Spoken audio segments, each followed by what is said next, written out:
பன் பரோட்டா தான். இது பார்த்தீங்கன்னா எல்லாரோட ஃபேவரட்டும் கூட. இது வந்து நம்ம வீட்லயே வந்து செஞ்சு சாப்பிடலாம். ரொம்ப ஈஸி. என்ன கொஞ்சம் அதை வந்து நம்ம ஊற வைக்கிற டைம் தான் நமக்கு வந்து எடுக்குமே தவிர, மற்றபடி இது செய்கிறது வந்து ரொம்ப ரொம்ப ஈஸி. எப்படி பண்ணேன் அப்படிங்கிறத உங்க கூட நான் ஷேர் பண்ண போகிறேன். வாங்க பார்க்கலாம். நம்ம இன்னைக்கு பார்த்தீங்கன்னா சுவையான மதுரை பன் பரோட்டா பண்ணலாம். அதுக்கு பார்த்தீங்கன்னா தேவையானது ஒரே ஒரு எக் எடுத்திருக்கேன், ஒரு 1/4 கப் அளவுக்கு பால், அப்புறம் இதுக்கு தேவையான அளவு உப்பு, அப்புறம் ஒரு 2 டீஸ்பூன் அளவுக்கு சர்க்கரை வேணும். இப்போ எப்படி பண்ணுறதுன்னு பார்க்கலாம். இதில் இந்த எக்கு போட்டுடலாம்.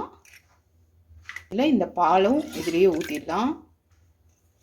3/4 டீஸ்பூன் அளவுக்கு நான் உப்பு சேர்த்துறேன். 1 கப்புக்கு 1 டீஸ்பூன் அளவுக்கு 2 டீஸ்பூன் அளவுக்கு சர்க்கரை சேர்த்திக்கலாம். இதை நல்லா நம்ம கலந்து விட்டுக்கலாம். சர்க்கரையெல்லாம் கலக்கிற மாதிரி நல்லா பீட் பண்ணிக்கலாம். இதில் பார்த்தீங்கன்னா நம்ம 2 கப் அளவுக்கு மைதா சேர்த்திக்கலாம். இன்னொரு கப்பும் இதில் நம்ம சேர்த்திடலாம். சேர்த்திட்டு இதை நல்லா நம்ம கலந்து விட்டுக்கலாம். தேவைப்பட்டால் தண்ணி மட்டும் கொஞ்சம் சேர்த்தி நல்லா வந்து இதை வந்து ஒரு 10 நிமிஷத்துக்காவது நம்ம நல்லா பிசைஞ்சு எடுக்கணும். அப்போ தான் வந்து நமக்கு பரோட்டா வந்து சூப்பராக கிடைக்கும். தேவையான அளவு தண்ணி மட்டும் இதில் சேர்த்திக்கலாம். இதை எடுத்து விட்டுட்டு இதை நல்லா கை வச்சு நல்லா ஒரு 10 நிமிஷத்துக்கு நம்ம பிசைஞ்சுக்கலாம். நம்ம கையில் வந்து ஒட்டாத அளவுக்கு நம்ம இதை பிசையணும்.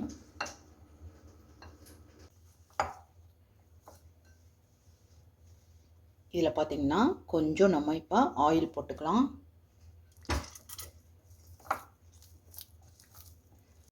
இப்போ பாருங்கள், நம்ம வந்து கைவிடாமல் ஒரு 10 நிமிஷமாக நம்ம பிசைஞ்சங்காட்டி எப்படி வந்திருக்கு மாவு அப்படின்ட்டு.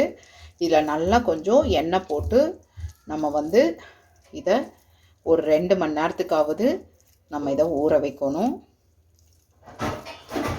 இதை பார்த்திங்கன்னா கொஞ்சம் ஆயில் போட்டுக்கலாம். ஆயில் போட்டு நல்லா இதை வந்து க்ளோஸ் பண்ணி வைக்கலாம்.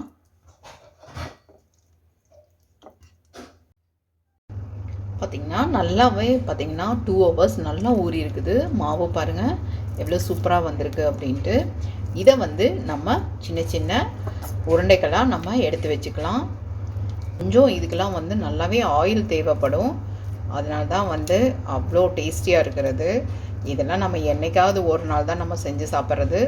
ஸோ நம்ம வந்து இப்படி எடுத்தீங்க அப்படின்னாலே வந்து இந்த மாதிரி வந்துடும்.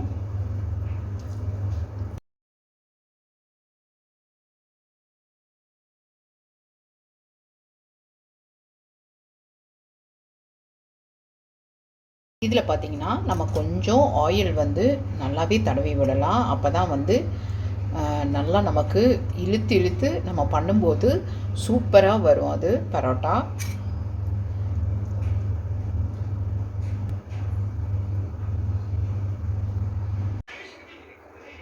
இந்த மாதிரி நல்லா எடுத்து வச்சுக்கோங்க. நல்லா ஊறி இருக்குது பாருங்கள். இப்போ இதை நம்ம நல்லா பருத்தி விடலாம்.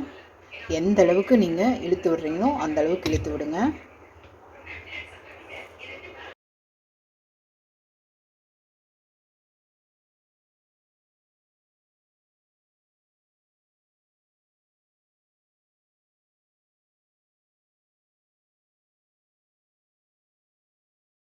பண்ணிவிட்டு இப்படி இருக்கிறத நல்லா இப்படி அமுத்தி விடுங்க.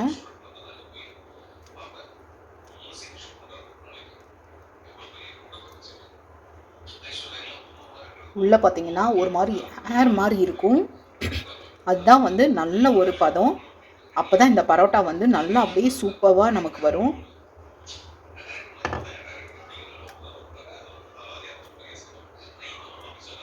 இப்போ நம்ம டவா சூடாக இருக்குது. நல்லா இதை வந்து நம்ம போட்டு எடுக்கலாம்.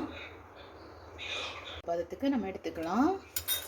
இப்போ பாருங்கள், இதை வந்து நல்லா ப்ரெஸ் பண்ணியிருக்குது. இப்படியே நம்ம இதை தவால போட்டுடலாம்.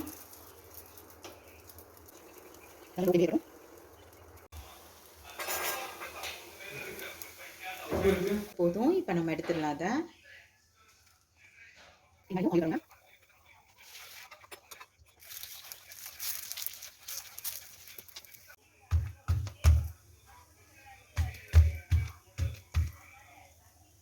சூப்பராக பரோட்டா வந்துருச்சு பாருங்கள், நல்ல லேயராக இருக்குது. பன் பரோட்டாக்கு நமக்கு பார்த்திங்கன்னா சால்னா வேணும். அப்படி இல்லை அப்படின்னா நல்ல ஒரு வெஜ் குருமா வேணும். நான் வந்து மார்னிங் பண்ணது வெஜ் குருமா, அது கூட நம்ம வச்சு சர்வ் பண்ணலாம். ரொம்ப சூப்பராக இருக்கும், யம்மியாக இருக்கும். பாருங்கள் எப்படி நல்ல லேயராக வந்திருக்குது அப்படின்னு சொல்லிட்டு.